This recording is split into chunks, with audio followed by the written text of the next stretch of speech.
There's a term I just call it SDG washing when you read a sustainability report and they've got all 17 listed and they all range from zero poverty to sustainable World communities, peace, all that. And you just can't do it. So what I mentioned before is that the materiality assessment you hone it down to 3 or 4. So in leadership, they're starting measuring that.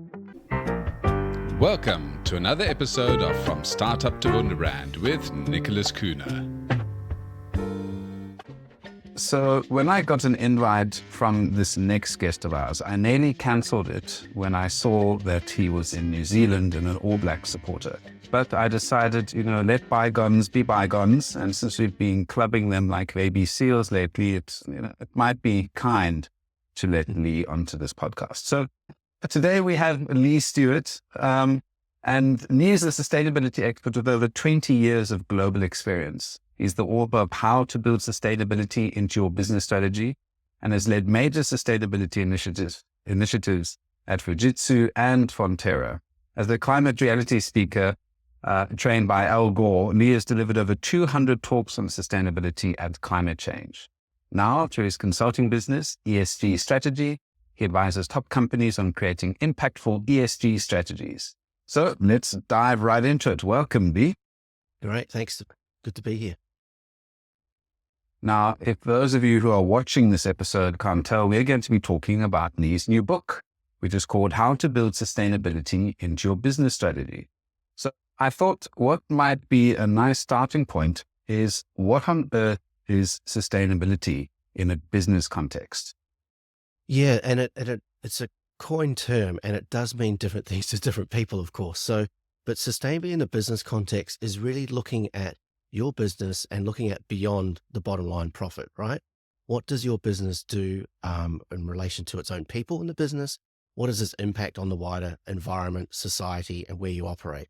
So it's looking beyond self, if that makes sense, as a company, and how your impacts, whether positive or negative, are on the externalities of your company. And that could be throughout the supply chain, which could stretch all around the globe, where you have people in that supply chain working for your product or services.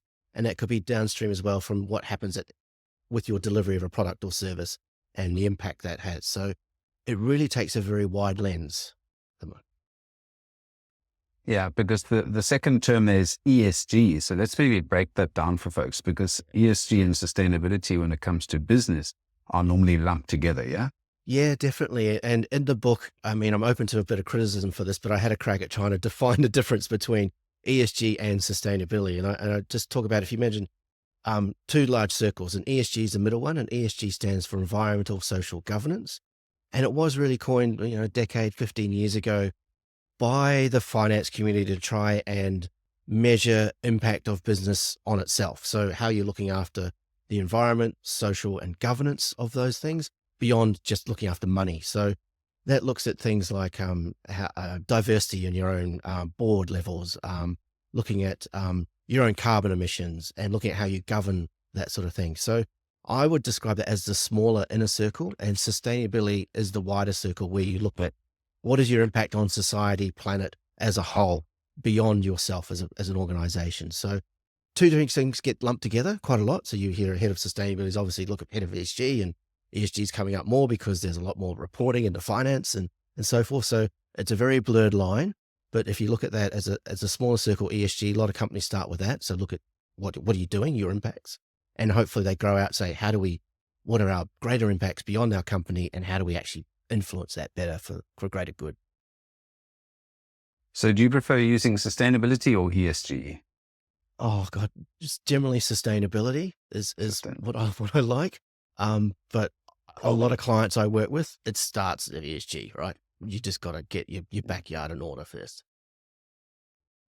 So there is obviously the term greenwashing that is bandied about with companies that do sustainability for sustainability's sake. And if we look at, for example, entrepreneurs, startups, students who are, looking at going into business, they might be thinking, well, this is something that Coca-Cola or Fujitsu or Fonterra, the companies that you've worked at, they can do it.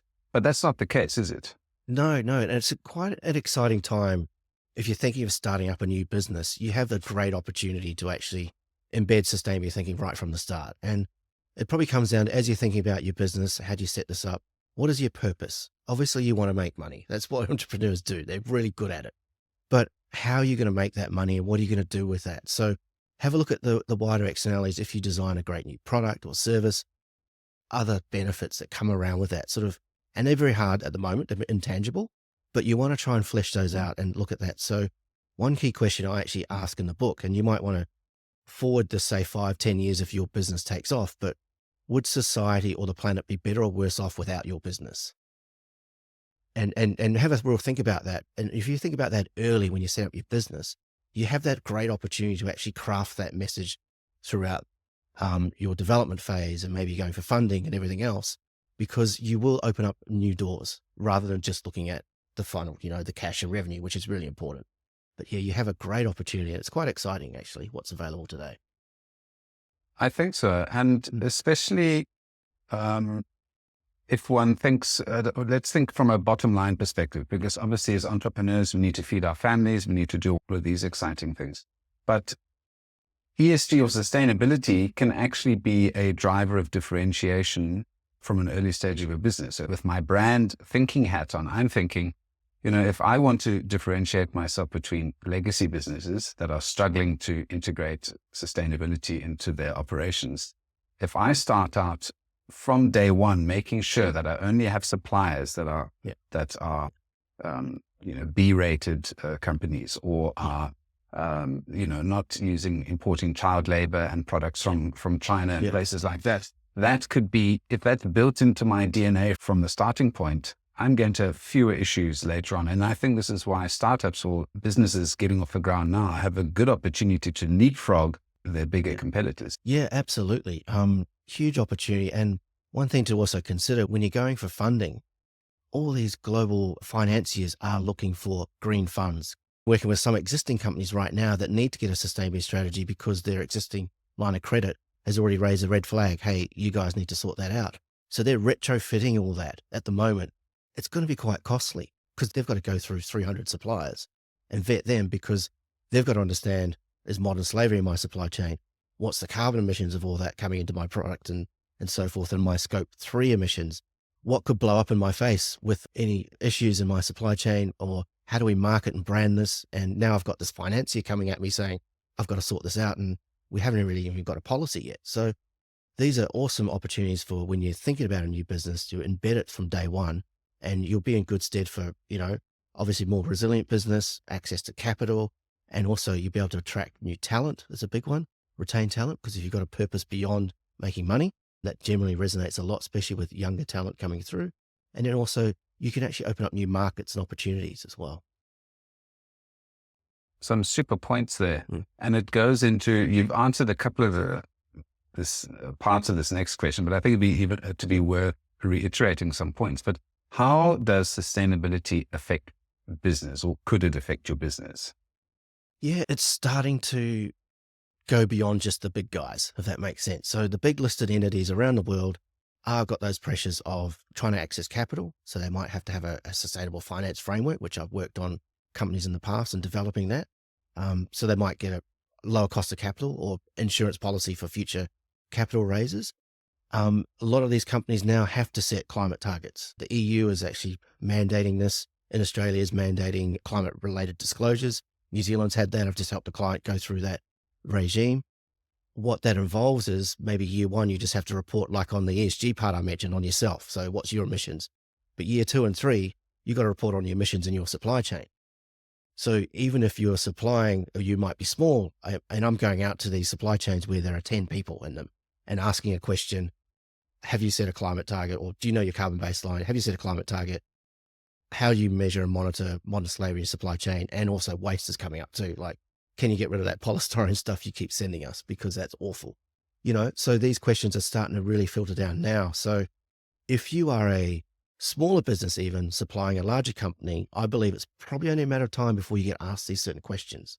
And then the big companies are now starting to evaluate who's my future partner of choice, because I've set this climate target, I've had to, and I've got to get all my suppliers on board. And if these suppliers aren't going to come on board, I'm going to have to drop them, and move in a different direction. So there's going to be new policy changes. Procurement plays a huge role. So It's just going to be pervasive as it sort of filters down from the top. I see it happening. Yeah. One of the challenges I see happening in this space is that obviously a couple of these aspects might be onerous for businesses. And in terms of pricing, if a company, for example, I live in Norway, so companies here sort of are quite clear that, you know, ESG and sustainability need to be part of their roadmap going forward. But it does mean that things are more expensive. And if there aren't good governance, or if there aren't tariffs and there aren't how can I put this? If there aren't some restrictions on products or companies coming into countries, local companies could be at a disadvantage, even though they are following all, you know, the relevant rules. How do you see that sort of changing in the next couple of years? And let's take Australia, for example. I mean, you guys must import a lot of things. Yeah, definitely. And export a lot of things too. So what you're seeing, probably led by the EU, is what's called, another acronym to throw at you, CBAM, Carbon Border Adjustment Mechanism.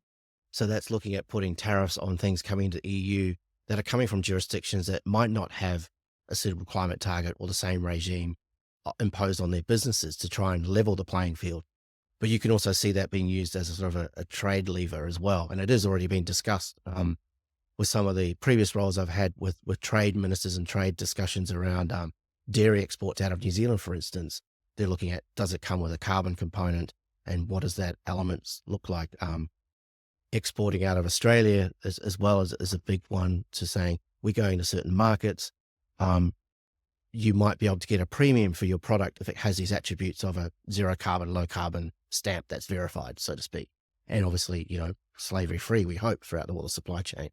So these are all these things that are coming considerations. But what you're seeing is intangible attributes attracted to products and exports or imports. If you have a carbon life cycle verified probably by an external party, so you know you're not marking your own homework, that actually helps your product stand up from the rest. Yeah. Well, traditionally, this would have been to the advantage of developed markets. But I suppose there's some advantage in developing markets who can get these green credits through planting trees by, I think there's, Brazil and countries like that actually have positive carbon credits, and that might ameliorate some of these tariffs that you're talking about. Yeah, look, the global carbon market is always a big debate at the annual climate conference and so forth, about how we measure and monitor all that. There's a big shift. I'm just doing, monocultural plantations like pine trees here in New Zealand, and looking at biodiversity. So that's the next wave. We've got climate related disclosures is now coming through large companies. The next one is nature related disclosures. So what's your impact on nature and reliance on nature, and what are you actually doing to measure that, but also ideally what you're doing to improve that. So hugely big in the agriculture sector. And I even talk about this in the book, where people in China are hand pollinating plants because the bees have all died. What is the cost of that? So what's the cost of nature on your business is starting to look at that. And I've been working in some agriculture sector companies, and they ask me, Lee, how we do this? And I say, well, what if you don't have sunlight, water, grass? What happens? So what's the cost of your business? And that's so reliant on nature. So these are other things coming through that especially larger companies going to have to start thinking about, reporting on, and looking again through their supply chain of who's going to help them, who's actually good, who's bad, and who's going to be our future partner of choice, and the innovations we need, and investments, of course. So yeah, there's a big raft coming through. Yeah. So this is where you need specialists like yourself to navigate all of these labyrinthine structures that spiders web. You touched on a couple of nice aspects there. Maybe that was going a little bit of a detour, because I'm quite interested in this field. But let's maybe have a look at some future trends in sustainability, and perhaps smaller business can take advantage of this, because entrepreneurs are always looking for a way to start nibbling at the heels of the larger players. Where are some areas that you think are bright spots for entrepreneurs that they can get a foot on the ladder in these sort of traditionally closed off markets? Yeah. One thing that I really look at as really underutilized is knowing your customer. So if you're trying to serve a larger customer, read and understand their sustainability report and targets, and then identify if your products can help them with that. So, for instance, when I was at Fujitsu, I mean, it was a large company, but we would go do like 3,000 PC replacements and services and move to our data center. I would effectively measure the carbon footprint delta of coming to our service compared to the existing service. And the competitors weren't even doing that.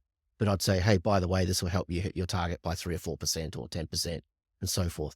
So having an understanding of your customer is really key. And if you're going to do sustainability really well, the best programs I've seen have been the customer-centric ones, because that's aligning your sustainability to future revenue. So looking at the market at a broad lens and saying, here's the people we serve, here are some of the sustainability challenges they have. Does my product or service help them with that? And call that out. And it might not be a big thing, and it might be the same as all the others, but the fact you've called it out and spent some time analyzing their business brings in some other support when you're trying to win that contract. So I've been a lonely sustainability person in a large company saying, we've got to sort out our suppliers. And then someone comes to me, hey, there's a supplier here, A and B. B's actually mentioned how it's going to help me with sustainability. I'd put my vote behind that opportunity, right? And that's very little investment required. It takes a little bit of understanding to do that. The other thing I'd say for a small business is just to sort out your backyard early. And it's really simple. You might just do a very basic carbon footprint, or look at your products and services. Have a simple policy about what you want to do. It's actually all there in the book. You can just read it and just do your materiality assessment, but have a sustainability page on your website so people can understand, okay, it's even a small business, but yes, they're doing stuff. They've identified their challenges. They're working towards things. And even if you're a small business, I do recommend even looking at the B Corp certification as well. So that's it's an onerous task to do. Might take you a year, but it will put you in good stead for all the governance you need as well. I'm glad you brought up your book, because I was going to say, for people just wanting to start out on their sustainability journey as an entrepreneur or business, is there a checklist? Is there, what resources are there out there for them? And you mentioned there's a checklist in your book. Maybe talk through that a little bit. Yeah, so the book just covers off 3 key parts, and sorry, just another framework, but it's the simplest framework you can ever imagine with this. It's 3 C's. So the first part of the book is looking at confidence. So we talk about the global macro issues and why they will relate to business. So climate change, modern slavery, all the ones I sort of mentioned before. Waste is a big one. What do they all matter? And what does it mean to your business? So we look at all environment, social, and governance, and there's checklists with each of them. There's also a nice little list in there saying if you're an agriculture, finance, or IT sector, here are some of the key considerations across each of those areas that you need to sort of focus on. The next thing is commitment. So what are you actually going to stand for? So if you're a large polluter or community, what is your key thing that you want to stand for? And I really suggest 3 or 4 key things. Don't do all of the 17 sustainable development goals, because I don't even know a government that's doing that well. So really hone down on what matters most. And that there's a simple process of doing a materiality assessment, it's called in sustainability jargon, but you can just do a quick SurveyMonkey survey to 20 or 30 people, ask a few questions, and then you sort of filter that down to say, okay, our business's core is this. We're going to focus on 3 things, which might be climate change, helping our community through community engagement by getting more, maybe women in IT, for instance. And then the other one might be governance. You might have a governance one to say, look, we're going to sort out policies. We're going to set targets in the next whatever. And just try to do that on a page. So I've got a real simple system of how to filter that and put that right on a page. And the real last part about the book is the consistency. And that's where a lot of companies I see let themselves down. They go at the big hoo-ha and say, hey, we've got a climate target. We've got our sustainability strategy. It's all good. And then John or Mary actually leaves the business 6 months later, and you're left going, oh, where does it go now? So if you're a larger organization or we've got other people, just assign responsibility across the group for certain aspects, and at least report on that quarterly, but write something up every year about your challenges and how you're going and so forth. And I've seen that even done really well with even small businesses identify their sustainability challenge or key areas they want to focus on, and just do a quick short update once a year, at least, saying, this is what we said last year. This is what we worked on, and try to weave in the customer story. So we've worked with three customers on these areas, and we've helped them do X, Y, and Z. So that's the sort of real simple thing you can do. I really designed a book. It can be read in 3 or 4 hours. And you can start doing questions in your business, you can actually start within a week. Really, I've seen that happen very quickly. And I really wrote it to be simple business speak. It's not, environmental tree hugging jargon or academic speak. It's written from a business book. And someone just said who read it and really liked it, said it's got woven in stories of battle stories. It's part memoir, but how-to guide. I really want to see it dog-eared with scribbled written on it and, used as a manual, referred to on the desk of people when they have a problem. Oh yeah, go to chapter 5, 6, So it's sort of written in that really easy language, I hope. So a real sort of guidebook for folks trying to go through their sustainability journey with some, as you said, battle stories of what you've gotten through. Yeah. But it sounds like you do well in the brand strategy business as well, because all of those 3 C's really tie in with brands, because I think sustainability needs to form part of your brand. And there are two things I want to touch on. One is going to be internalizing sustainability in an organization, which might be interesting. And then secondly, you mentioned that folks shouldn't do all 17 SDGs. Now, I don't know if there are 17, I can't remember how many there are, but if there's 17, so SDGs are Sustainability Development Goals. Correct. And this is the successor of the NDGs, which are the Millennium Development Goals. And for folks who don't understand what that is, maybe you can give it a quick outline of the SDGs. And the point that I like that you made is that you can't choose all of them. Yeah. And maybe suggest a business, like you can use a bank or something like that, and say, what should this type of business in terms of the SDGs focus on?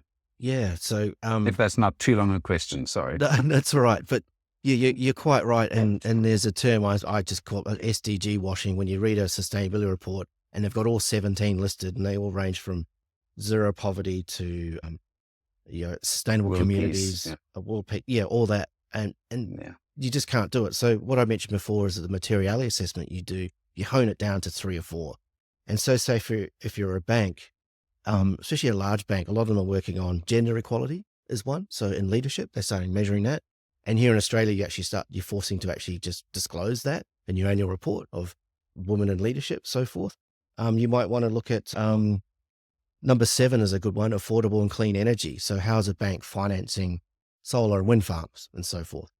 Financed emissions are a big thing for a bank. So focusing on that might be a key one. Related to that is SDG 13, which is climate action. So you might have a bank might actually set climate targets in line with science, which is pretty much an expectation for any large business now. So that could link to that. There's other ones, what do you call it, a bank? Industry innovation, infrastructure, education. Quality education is one as well. So you just choose 2 or 3 things, especially a bank would have a mix of investment type things, I'd imagine, how they're going to impact on their portfolio of investments in a positive way, and inward focus like gender, quality education, which is another concept I'll just throw at your listeners, is shared value. So you might look at a bank, might be looking at, we don't have enough IT people coming in, or we don't have enough accountants. How do you go and maybe work with universities or even schools to talk about careers or women in IT or things like that? So how do we look at the shared value of maybe if we nail quality education, number 4 SDG, it's going to positively impact our business because we're going to have better staff coming through, higher trained people. Yeah. So that's the real benefit of really looking at this lens, not just saying a CEO might say, I think we should go for world peace. It's like, come on, guys, just work at your sphere of influence, and how do you massage that to the greater good is what you're really looking at here. Exactly. So it's all about that focus on the customer again as well. Doing things that are completely out of your wheelhouse doesn't make sense. I remember when I was working at Nando's years and years ago, and there wasn't SDGs and things like that then, but there was what they called corporate social responsibility, old-fashioned term.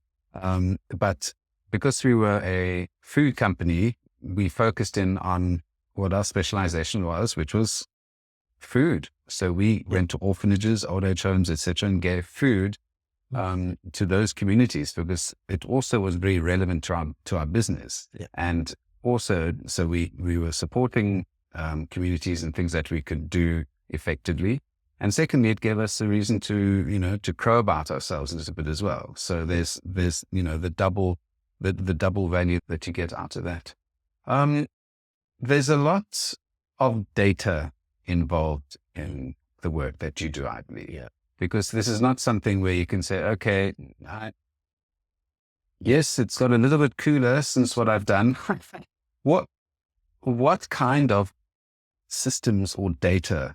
I know this is a broad question, so we can narrow it down. But what kind of data capturing and software or processes should companies start investigating to make sure that they are tracking all of these things that they're doing?